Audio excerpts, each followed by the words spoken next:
Hello everyone, I'm going to be telling you about the resolving power of a telescope, and today I have a guest. I have one of the science technicians next to me cheering up for me as I do this video. She's now laughing and she's quite proud, so she can send this all to her family and they can say hi as well. Alright, so resolving power of a telescope. So imagine, let's look at these pictures here, okay? Imagine that these are two different stars. I have the red and the yellow star, okay? Now, in the first picture, I say that the stars are resolved. So basically, what I'm saying is I can distinguish between the first and the second star. In the second picture in here, I have the stars just being resolved. So what it means is that I just about can differentiate between one and the other star. So if I would be looking through these things on a telescope or in an image, I could know that this is not just one star, but two of them, okay? But on the other hand, in this last picture, I have basically this all orange blur, right? So I have something that is not very sharp and I don't quite know, because the stars are unresolved and they seem to appear like a single star, so I don't quite know if this is just a blurry image or if I have one or two stars. Probably I would think it was just one star, okay? So it is important for me that I have a telescope with a high resolving power, because this means that I will be able to know if I have two stars or just one star in there. So the higher the resolving power of a telescope, the better it will be to show separate objects in space that I want to see and study. So the resolving power, how do I figure that out?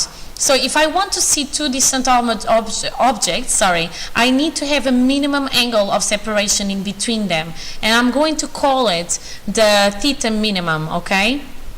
And if I want to know this angle, all that I need to do is to see what is going to be the angle, the minimum angular separation between the first galaxy here and the second star, for me to be able to distinguish them. So here I say, if it's bigger than an arc minute, I can distinguish the objects, but if it's lower than an arc minute, this difference in the angles, I cannot distinguish them. So basically there is a formula that you need to know, and this is where it comes down to, which says that the minimum separation in terms of angles in radians is going to be equal to the wavelength of the light that I'm capturing divided by the distance, okay? So this is how I figure out the resolving power of my telescope. Now, this needs to follow a criterion which is called the Rayleigh Criterion.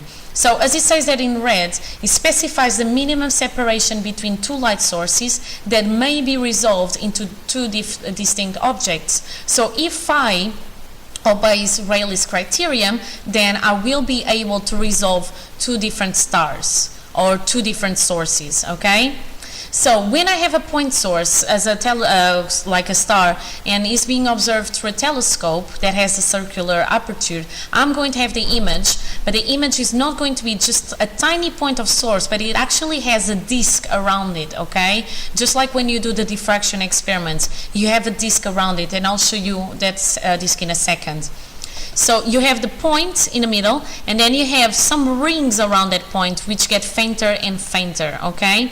Now, these rings are produced by diffraction, okay, because the light is going through a circular aperture, and I'm not even going to say this name because I will not be able to say this strange name in here. But what I can tell you is that these diffraction rings, they have, or they follow this formula, okay, where I have the irradiance that depends on the angle that I have, okay, from the peak center, so I0, and then it has this function in here that you don't need to know in that much detail, but 2a is the diameter of the aperture, for example, k is the wave number, and j1 is the first order of the Bessel function, so the first order that I have there in the ring. You will look at the function in a second. You don't have to know this in advance, but it's just so you know that when I look at things through a telescope, I get a point source and then I have a number of rings around them, okay?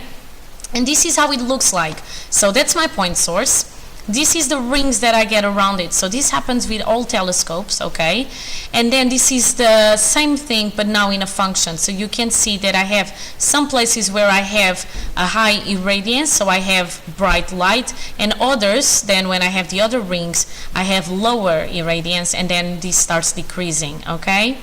So the central region, from the peak, the very center, to the first minimum, so the first ring, is going to be called the Airy disk, okay? And the angular radius of the Airy disk is going to be given by the formula that d sine of theta is more or less 1.22 times the wavelength, which means that theta equals 1.22 times the wavelength divided by the distance, where again I'm making two approximations in here. I'm saying that sine of theta is equal to theta because I have small angles, and actually there is a further approximation if you do this in AQA, where you get rid of the 1.22 and you just say that the minimum angle for you to be able to distinguish two different points of sources is going to be lambda, the wavelength, divided by d, the distance, okay?